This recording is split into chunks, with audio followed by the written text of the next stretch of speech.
Okay. Well, thank you very much, Chris.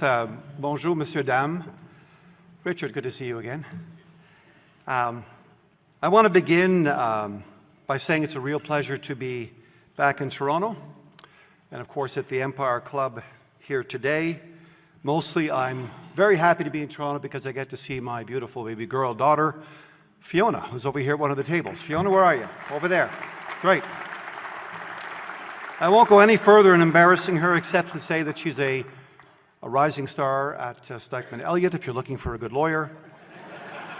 She does competition and trade, and she's got business cards.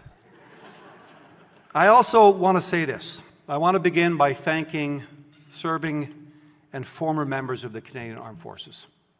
One of the things I have learnt is just how extraordinary the women and men of the Canadian Armed Forces are.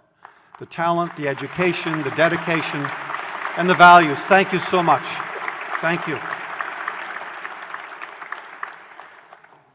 For more than a century, this stage has hosted some of Canada's most important conversations about who we are as a country, where we're going, and how we're going to build the future. That's exactly what I want to talk about today, how we build a stronger Canada and a safer world, because it's a rough and tumble place. It's been about 6 months since our new government was elected and I was appointed Minister of National Defence. In the last few months, we've announced historic new defence spending, a pay increase for the men and women of the Canadian Armed Forces, long overdue, new infrastructure on our bases, and new defence partnerships with our allies. Just last week, I was in Brussels for the third time, meeting with NATO defence ministers, where we discussed the changing threat landscape and the need to strengthen our alliance, especially when it comes to supporting Ukraine. I've just come off a call with the Coalition of the Willing, where 30 leaders reaffirmed their commitment to Ukraine. I apologize for holding you up today, but it was an important place to be. Earlier this week, Canada hosted Germany and Norway's Ministers of Defence to discuss joint partnerships and procurement opportunities. And over these last 6 months, I've learned a few things. Most importantly, I've learned this. None of our partner countries have anything on Canada. I can tell you, we know what Canada has to do to skate, to compete, and we're going to do this. We're living through an era of breathtaking change. As I often say to my 4 kids when they listen, we're never going to see the pace of change this slow again. Threats are not only moving faster, but they're becoming more complex and interconnected, and we have to be ready. Our geography was once a buffer from international threats. Not anymore. It is not the security perimeter it once was. We see it in Europe, where Russia continues its brutal, illegal invasion of Ukraine, threatening NATO allies with airspace incursions and testing the resolve of democracies everywhere. Thousands of soldiers are dying every day on both sides. We see it in the Indo-Pacific, where China is playing an increasingly active role and has made it clear its intent to unify with Taiwan. We see the effects of climate change, opening new frontiers in the Arctic, attracting competitors who would test our sovereignty, and giving rise to a new truism. Natural security challenges now intersect with more traditional concepts of national security challenges. And these are not going away. At moments like this, nations face a choice. Do we turn inward and hope these storms pass? Or do we stand shoulder to shoulder with our allies and partners, confident in our democratic values and defending them together? For Canada, the choice is clear. We are far stronger together. To deter threats, together.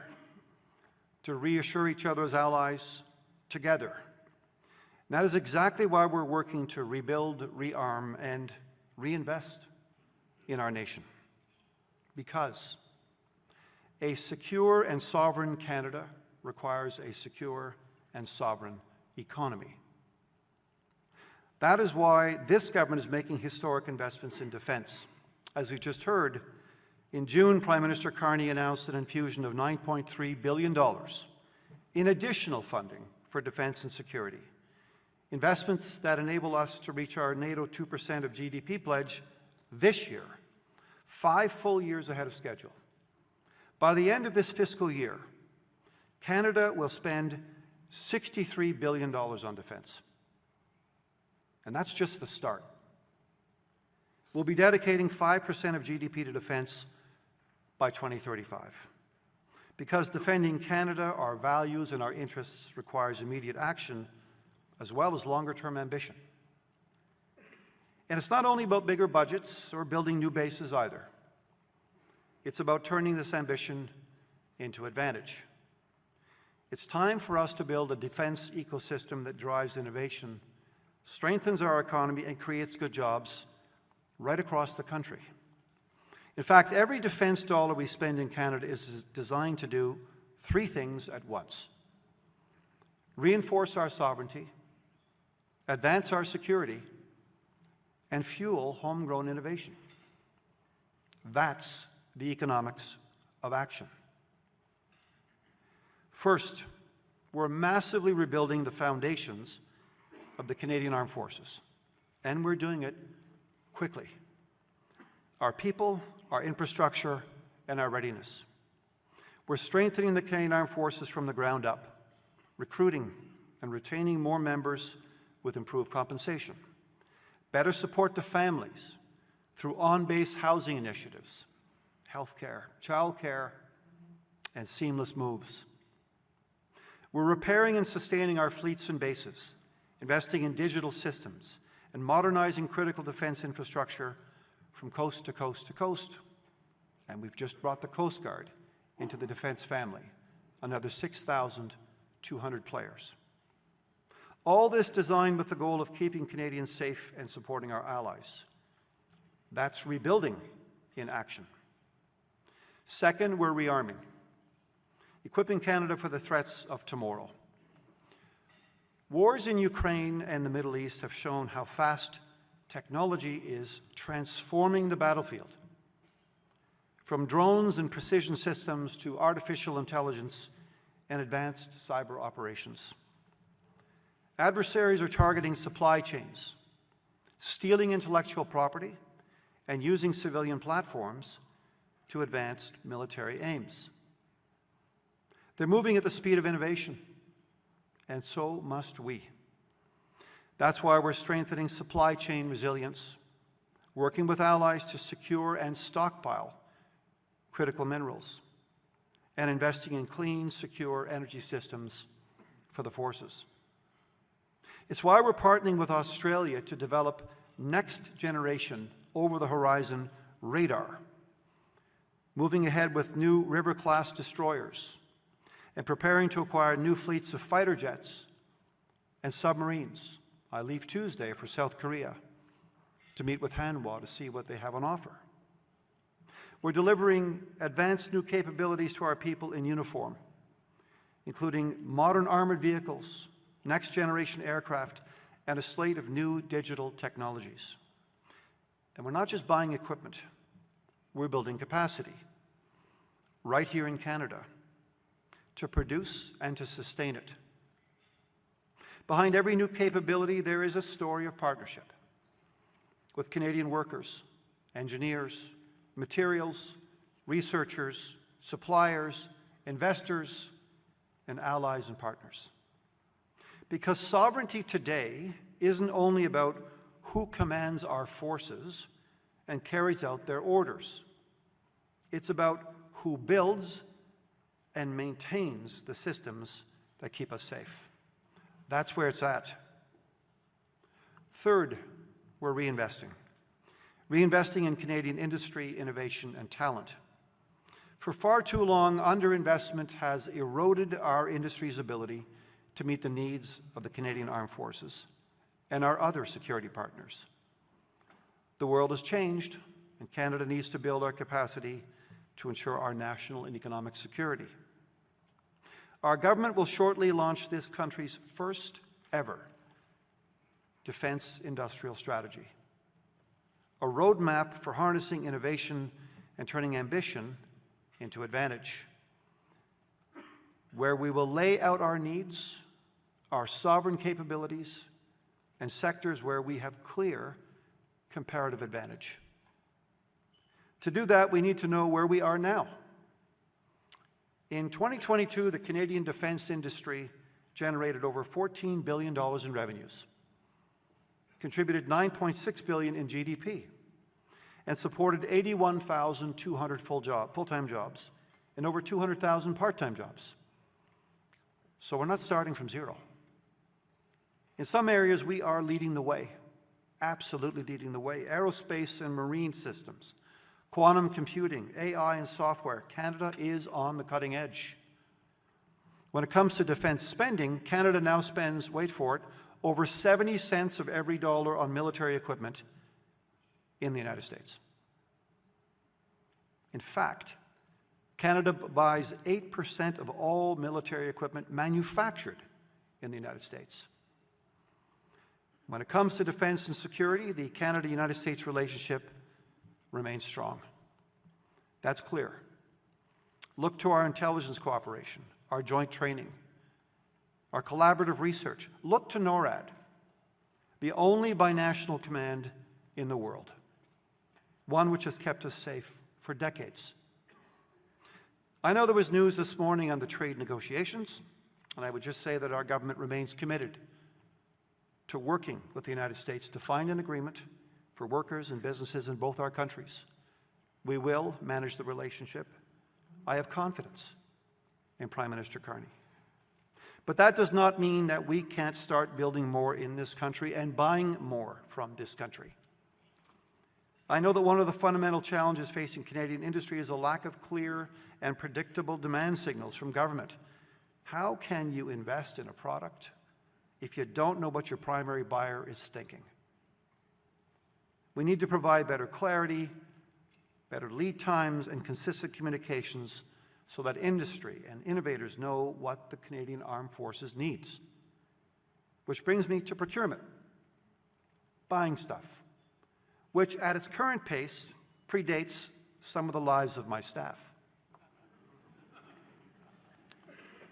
The procurement process for far too long has been too slow and complex. It doesn't serve the CAF or industry.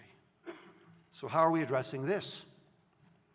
By creating the new Defence Investment Agency, which will streamline the process and accelerate procuring what we need as a country. As I see it, Canadian industry has a generational opportunity, a lucrative opportunity, to position our country as a global leader in all of these emerging technologies. That means finding ways to simplify our own procurement processes, shorten timelines, so that Canadian innovators, especially small and medium-sized companies, can turn great ideas into the tools and the tech we need right now. It's a generational shift in our own thinking in Ottawa, the first I've seen in my 21.5 years in the House. One that will help our Canadian industry plan, invest, and compete with full confidence. We'll be placing a premium on dual-use technologies that serve both civilian and defense needs, which will help companies diversify, scale, and compete globally. This especially holds true for the North, where military infrastructure can serve many dual functions for communities. And we're backing entrepreneurs, researchers, and investors who are building Canada's future right here at home. From Southern Ontario's startup ecosystem in places like Toronto and Waterloo to innovation hubs in Halifax, Ottawa, Winnipeg, Vancouver, and beyond. Because when Canadian companies succeed here, our defense sector grows stronger, more competitive, and more innovative. This creates good jobs in our communities. It attracts top talent from here and abroad, not inconsequential, given some things happening around the world. and it generates lasting value for the country. It gets big things done. In our globally connected, highly competitive, increasingly dangerous world, partnerships matter more than ever. It's at times like these I often rely on the wisdom of my dearly departed saintly mother, who used to say to her 10 children at the dinner table, "You have a choice to make. If you pull apart, you'll feel like you're 5. But if you pull together, you'll feel like you're 20. We must be ready to detect, deter, and defend against threats in every domain. They are coming at us. By investing in the Canadian Armed Forces, in people, in infrastructure, and innovation, we're strengthening the capabilities we need to protect our sovereignty and contribute to global stability. We're gratified to see that the Canadian people seem to be fully supportive of bolstering defense vital to our future in North America and the world. After all, we have domestic, continental, and international responsibilities. So let's keep pushing forward. Government, industry, academia, investors, innovators, to make Canada not just a place where great ideas begin, but where they become scalable solutions that protect everything we hold dear. Because if we want a safer world, ladies and gentlemen, we need a stronger Canada. And with your support, your partnership, your ingenuity, your risk-taking, your passion, and your belief in what we can achieve together, that's exactly what we're building. Thank you very much. Merci beaucoup.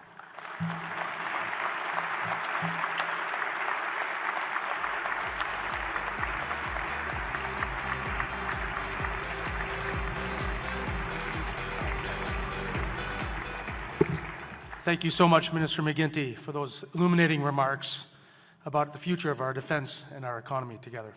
You've outlined the scale and urgency of Canada's defence renewal and what it will take to turn investment into capability, innovation, and national strength.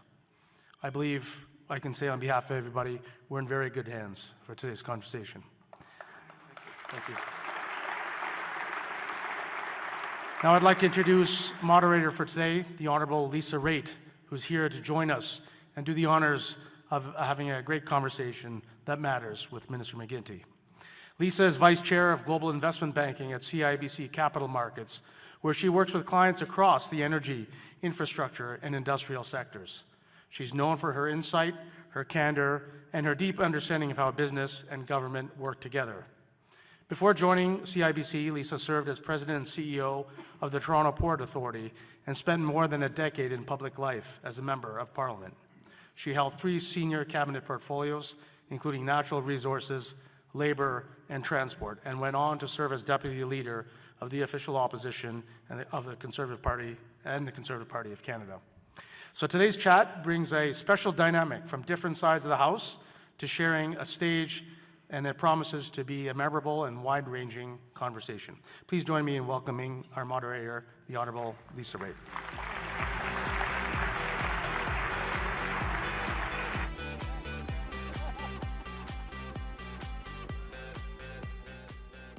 Minister, you said be gentle just Lisa, as we sat down. We go way back. Minister, do you remember how we first met? No. We first met on the floor of the House of Commons, you asking me questions. Okay. So I decided to ask ChatGPT the kinds of questions that you asked me. Oh, boy. Shall we go through them now? Thanks very much, folks. I gotta go. How many times do you think you asked for my resignation? A few times. I can't remember. Okay. I would never have done such a thing, Lisa. Yeah, you did. You told it to the Toronto Star, too. But that's okay. But the fun part is, who's asking the questions now, Yeah, clearly Minister? you are. Payback. Not at all. That was a really good speech. I appreciate laying it out. We're going to go in a little bit more depth, I think, because I think you've got a big room here today who are well-versed in the topic that you were talking about. But before we get into all of it, I did want to ask you, you know, in the introduction, it was mentioned some of the important roles that you had in Parliament. And you had one in particular, I think, that was really important when you chaired the National Security Committee. How have all your roles, you were also the critic in environment, that's where we first met. How have those roles prepared you for the job that you're doing today? That's an excellent question, Lisa. I was very fortunate to be able to be the founding chair of Canada's first National Security and Intelligence Committee. So it's the only committee since the Second World War where parliamentarians from the House and the Senate come together, and they're cleared to a very high level and have access, almost unfettered access, to classified information. So through that experience, Lisa, I was able to, with a team of incredible members and senators from all sides, to pursue some of the most foundational reviews in the country on security and intelligence. So it prepared me well in a sense of understanding the complexity, the international nature of the threat landscape, the speed, the technology. So all these things helped enormously. Yeah.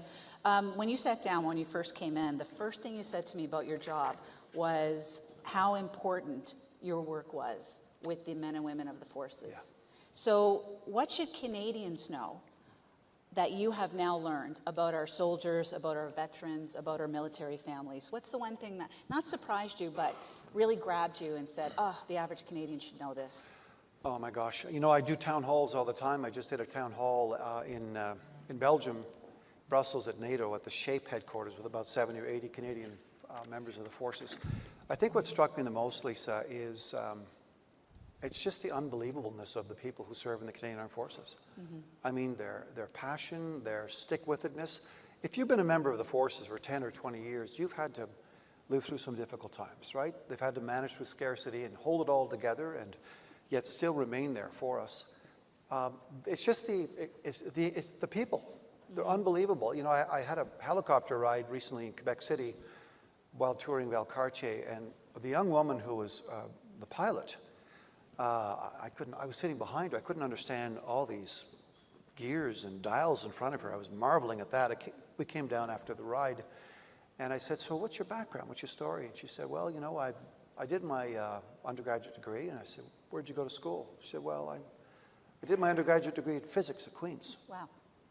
I said, okay, so what was your plan? My plan was to become a fighter pilot, sir, but I couldn't make that, so I decided to become a helicopter pilot. And all I'm thinking in my head is, how do I keep her? How do I keep her? How do I keep her? How do we keep her in the system? That kind of talent, that dedication. So I think across the system, maybe the second point I would make, Lisa, is I think the Canadian people don't really know the Canadian Armed Forces. Yeah.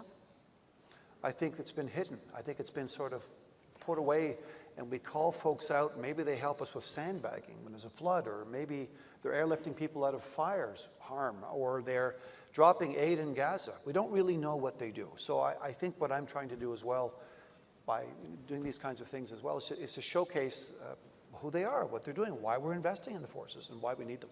Yeah, absolutely. I liked how you framed up where you're going: rebuilding, rearming, and reinvesting. But there's a lot of folks in the room who are expecting and waiting for the Defense Industrial Strategy to be published. So do you have a batting order when you're going to be doing that? Can you give us an idea? After budget, before budget? After budget, before Christmas. After budget, before Christmas. That's the plan. And with the folks in the room who are representing all walks of the defense supply chain, how are they going to get involved, especially the small and medium-sized enterprises? Stay tuned. One of the first things I want to share with, forgive me, other things I can share with you is we've spoken to over 1,000 different actors in this space in developing the DIS. We've looked at least a dozen countries, allies or otherwise, in terms of what they've been doing with their DIS and how successful they have been or haven't. Forgive me, I'm not dissing you. It's the Defense Industrial Strategy. That's supposed to be a joke. That was a good one. Tough audience. No, they're all waiting to hear exactly how they can partake. Okay. That's what it is. Every word you say is absolutely, it's going to be analyzed. We're on it. We're moving very quickly. And this is not just a defense lead. I'm working with Ministers Joly and Hodgson, with Fewer, our Secretary of State Fewer in procurement. All these things are interconnected, pulling it together. And there are others in the audience who know that we're also building new research capabilities in a top secret type setting, because we don't have that capacity across the country like we need to. We intend to compete, and compete strongly with the Americans. Yeah. When was your first election, by the way? 2004. So you've been around for a long time, So you know that we have a reputation of not being able to procure or build stuff very quickly. Yeah. Do you think you've cracked the code on it? I think so. I think the first thing we did was decide and go out and to hire somebody very capable off Bay Street to run our procurement agency. And we did, and he's starting in mid-November. We've taken procurement outside of PSPC and outside of defense, and we've created a special operating agency where there will be expertise. We will professionalize procurement. These folks will have the responsibility to go and acquire the things that we need now. That's $100 million or more. Everything below $100 million will continue to be procured by folks in the forces. So one of the first things I insisted on doing upon arrival after visiting about 10 bases was go back and say, why are our commanders on bases, not able to buy more than $50,000 or $100,000 worth of goods? This makes no sense. So we actually completely reformed their authorities for purchasing to give them more autonomy. These are capable people, capable teams. So we think that's also going to unleash quite a torrent of procurement and not have to run it up 14 levels. Yeah. So I think that this new design will help accelerate very quickly. Now, some big, obviously, procurements coming up, fighter jets and submarines and lots of others. So when you talk about those big pieces of procurement, do you think we're procuring now because of how things have changed in the world, and we've gone from a Canada where we were okay with not having these big pieces of material, and now it's an absolute game-changing necessity to have it in order to have stake at the table? I think, because you're an experienced former elected official, Lisa, it was interesting in the last campaign. It was my 8th campaign, and I like to go to the doors and talk to people, and it was sort of knock, knock, knock, hi, can I enlist you in a cause? And people would say, what's your cause? And the answer was Canada. Okay, great. And then after 2 weeks, it was knock, knock, knock, hi, before I could ask the question, can I enlist you in a cause, people would stop me and say, don't ask me to get enlisted in your cause. I'm already there. Yeah. I think a lot of people in Canada, many Canadians, millions of Canadians said, hang on a second here. We're 41.5 million strong. We're sovereign. We need to be secure. We need to rethink all of this. So I think that's what we're trying to give lift to and to give direction to. And I think that's where the Canadian support's coming from. Yeah. And it's going to be tough because when you sit in the room here and we talk about the amount of money that's being spent, it's great news for everybody in the room. But other folks on the outside might be saying, well, what about this? Why aren't you spending more on this, on healthcare, on pensions, whatever? So what's the response? How can we help make sure that procurement continues on and doesn't become a political football? Well, because governing is about making decisions. Hard decisions and allocating scarce resources at a difficult moment. Right? The Prime Minister calls this a hinge moment. He's right. We've got to decide, what do we want to be when we grow up? Right? We're 41.5 million strong. Let's be 41.5 million strong. I think the answer to that is let's grow the economy. Let's grow a bigger pie.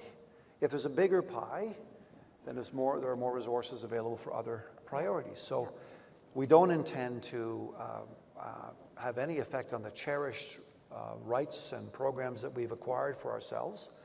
But what we are going to do is move quickly. And I think this is the most refreshing and wonderful thing of working with Prime Minister Carney is he's highly transactional. And he measures things, which is kind of nerve-wracking. And he makes you wear ties, I hear. And you need black shoes and ties. Yeah. Okay? No, the point is, I think we're moving in a systematic fashion to give rise to a couple of big core economic sectors, defense being one of them. I have an iPad in front of me because we're accepting questions from the floor. I hope you know how you are allowed to do that. But we do. No, I wasn't aware of it. That's okay. Go right ahead. Oh, there's none here yet. So don't worry about it. Okay. But we do have a question on tape, on video from a student from University of Toronto. So can we roll the video? Hi, my name is Gorka Miguel. I'm at the University of Toronto, double majoring in political science, criminology, and socio-legal studies. Minister McGuinty, investment of this bill required to reach Canada's 2% NATO target demands confidence in the payoff and our ability to manage the risks, especially in a digital world that is increasingly politically sensitive and borderless. Reaching this target requires a citizen-first approach. So, how is the federal government investing in Canadian social and human capital to ensure that Canadian talent is both foundational to and at the forefront of this transformation? So basically, for the room, the 2% commitment, but as we roll out the 2% commitment, how are we going to make sure that from a point of view of people, a point of view of persons involved in terms of HR, how are you going to make sure that it's balanced? I'm grappling with the question. How will we use the 2% to make sure that we invest in people? Yeah, I think in your 2%, just making sure that you're covering off more than just about purchasing stuff, that there's people who are going to be involved and that there's HR and That's training. an incredibly good question. Yeah. Look, years ago I did a review on diversity and inclusion in our security and intelligence community. We looked at the S&I community across the country. And I was inspired to undertake the review because the FBI director told me in a separate meeting they had determined years ago that the more diverse and inclusive the FBI was, the higher performing it was.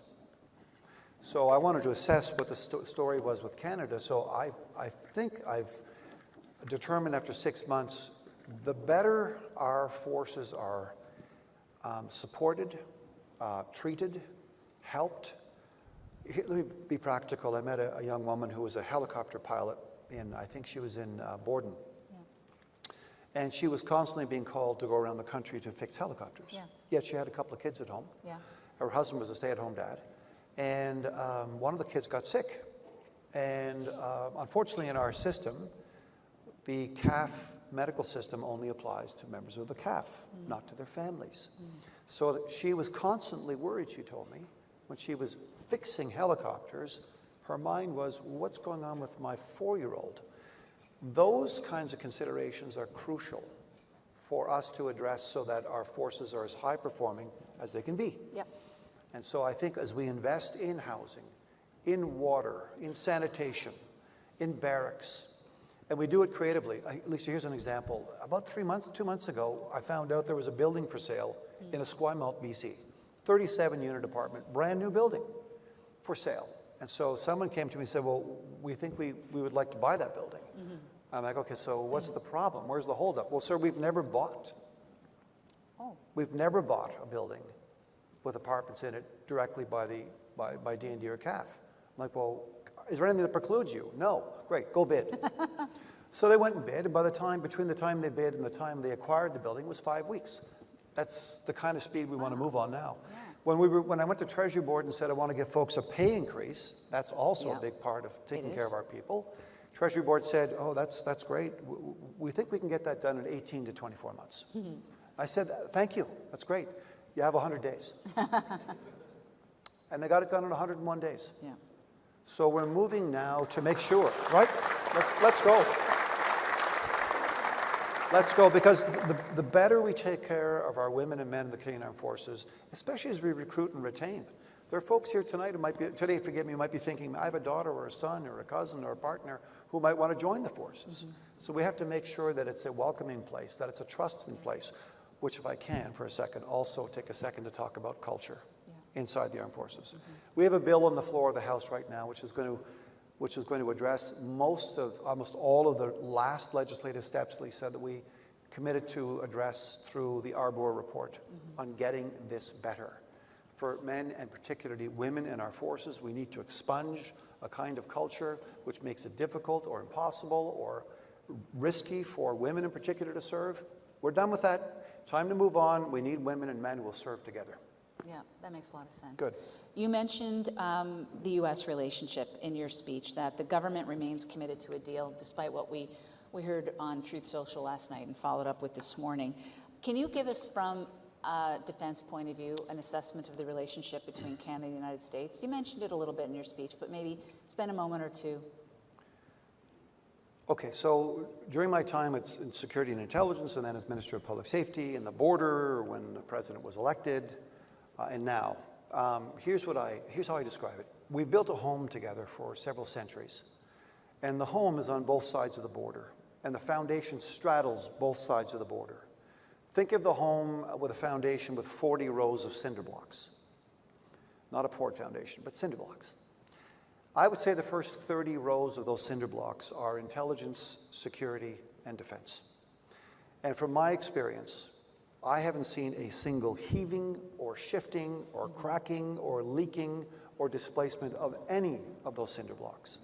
We cooperate especially with groups like NORAD or Integrated Air and Missile Defense, something that we have to wrestle to the ground. We are tight, very tight here and abroad. So look, there will be continuing negotiations on the economic side. It's about, look, the only advice I ever got on my wedding day from my mother was, whatever happens during your marriage, son, make sure you keep talking to yourselves, like to your wife, to your partner, keep talking. Yeah. And I think with the Canada-US relationship, it's important to keep talking. Yeah. Have you met the Secretary of War? I have, several times. Do you feel that you want to change your title? No, I'm just fine, thank you, I appreciate it. Okay. I think that's fair. Since we'll stay with the U.S. for a second, and maybe you can explain to me what the Golden Dome is and Canada's role or the wish of the United States. And I want to remind you that in the room we have Commander Hadfield, who knows an awful lot about space, so be careful. Commander, over to you. I think he's over Listen, there. where are you, Commander? He's right there. Listen, what we're really, there he is. That's true.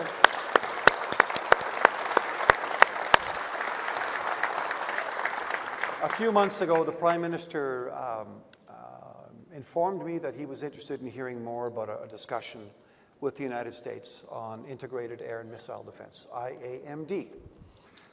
We call it Continental Shield here. We're talking about a Continental Shield. Yeah. And what we're doing, Lisa, is we're looking at, I mentioned in the speech, this question of over-the-horizon radar systems, which are really quite remarkable. We'll be able to see once they're installed. The first phase is about $6.5 billion. The next phase will be even more. And it's a joint American-Canadian initiative. We'll be able to know now what's coming at us, at what speed and from where. We know that if there's a threat in terms of ballistic missile or hypersonic missile, it's likely going to come over the Arctic or over Alaska, right. The American Arctic. So we are now in active conversations with the United States to find out what we can do, how we will do this together. We are negotiating our way forward. And it's basically building on our $38 billion we put into to modernize NORAD. Yeah. Remember, we have NORAD. It's, sometimes we forget these things. It's an incredible relationship, and we've been counting on it for decades. It's kept us safe. We scramble airplanes in either jurisdiction from both sides. When we need help, we rely on each other. So we're looking at all of this now, this question of Continental Shield and how it will connect. And eventually, we're looking at connecting our system in plain English so that our aircraft, our fighter jets, can connect to our satellites, which can connect to our Coast Guard vessels, which can connect to our submarines, which can connect to our on-land installations, and will create a continental defense system. Mm-hmm. This is what other folks in the world are looking at. The Baltic states are looking at something similar through the Baltics. Recently, Taiwan announced they're looking at something inspired by what's going on in Israel. So we have to get this right, and that's exactly what we're trying to do. Yeah, you mentioned the Arctic. And of course, that is very much of a focus in terms of our sovereignty, for sure, and the United States. I didn't realize this, and I may be incorrect, but I think it's Alaska where most of the F-35s of the United States are actually positioned in terms of defense. So when you speak with the United States about the Arctic, what's our common agreement on that? What do we both have interests in? Okay. I think the first thing is there's the new expectations. I think this is not new. The United States believes that Canada has a special responsibility with respect to the Arctic. The United States is moving more fulsomely into the Indo-Pacific theater, moving more of their resources, their assets, their concerns to contend with that region. They're asking Canada to pick up more of the slack in the Arctic. Right. That doesn't mean that we won't be cooperating. It doesn't mean that we don't have I can't tell you where the F-35s are. That's classified. But maybe the commander can. Look, they're there. We're there. We have NORAD forward operating locations in the Arctic. We're building our own new northern operating systems, and we're looking at other development in the Arctic. We have to, and that includes electrification. That includes exploitation of critical minerals. That includes post-secondary. That includes housing and infrastructure. I was up at Inuvik with the Prime Minister recently. They're bursting at the seams, and they need basic infrastructure.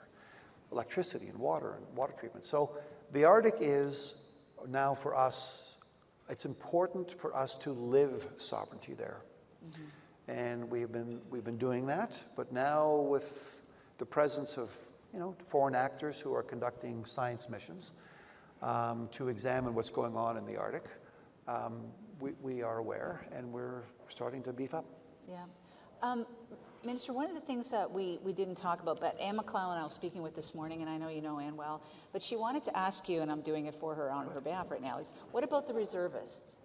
How do we ensure that the people who are not part of the complement of the Canadian Forces now, but are reservists, very important pieces, how do they fit into the whole picture? They fit right into the picture. And they also got major salary and remuneration increases. They are playing key roles. We are expanding our recruitment, 15,000 roughly strong, split roughly half and half into the regular forces and into the reserves. We've also got 61,500 cadets. Yeah. That's an important movement. By the way, it's entirely free, so let your neighbors and your families know it's a great place for kids to learn lots from an early age. Many of those kids, not all, but many of those kids at the age of 17, 18 say, I love it so much, I'd like to go on and continue in the career. Yeah. So we're treating this as one big family and investing where we have to, and that includes, let's get basic here. We're investing in uniforms, female uniforms. Yeah, that's Imagine, true. I know. kit, right? Weapons, rifles, ammunition, trucks, generator systems. We haven't updated our generator systems, folks, in 3 or 4 decades. You want to run a field hospital? You need generators that are actually interoperable.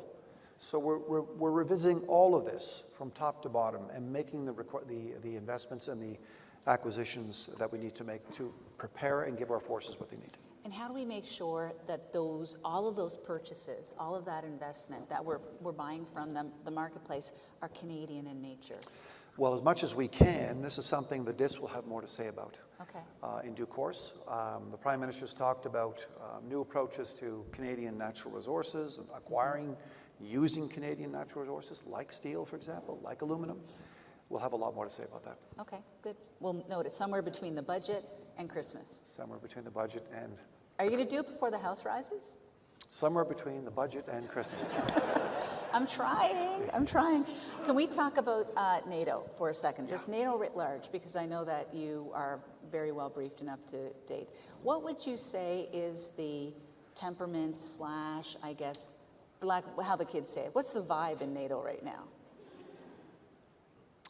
It's mixed, depending on who you speak with. Obviously, our European colleagues are, they are very, very consumed with what's happening in Ukraine. They're very worried about what's happening in Ukraine. We're seeing conduct which is vicious and new. We haven't even talked about the fact, for example, that the estimates now are that 19,000 Ukrainian children have been abducted. Oh my goodness. Right? So in some parts of Ukraine, those under Russian control, families are told, why don't you send your child to summer camp for a week? We'll take care of the kids for a week. And the kids don't come home. Now you could find websites where children who are abducted their photos are there, so you can get onto a website and select a blonde-haired, blue-eyed daughter or a dark-haired, brown-eyed son. So there's a bit of a shot. So this is what we're contending with there. There's a lot of other surreptitious activity going on. So folks are really worried, but they're coming together in a way. And you know what? And I think the United States and President Trump deserve some credit here, because he came forward and said, we've been carrying the lion's share of NATO for some time. Maybe it's time for you members to step up. And they have and we have. But the difference, Lisa, is that we're not European, but maybe the most non-European country, but we have other responsibilities in the North Atlantic and in the Arctic, which some of our colleagues don't have. The Scandinavian countries do. We're working with them on that. I think they're hopeful because it's come together in a way that it hasn't in a while. I've just come off this coalition of the willing call. Ukraine needs a lot of support, more financial support, more weapons. So we're working our way through it while we examine, for example, in this case, more onerous, more powerful economic sanctions to bring Russia to heel. So, we're dealing with shadow fleets of oil vessels that are circumscribing the law and selling oil all over the world. We need to contend with that. How do we stop that? How do we minimize that?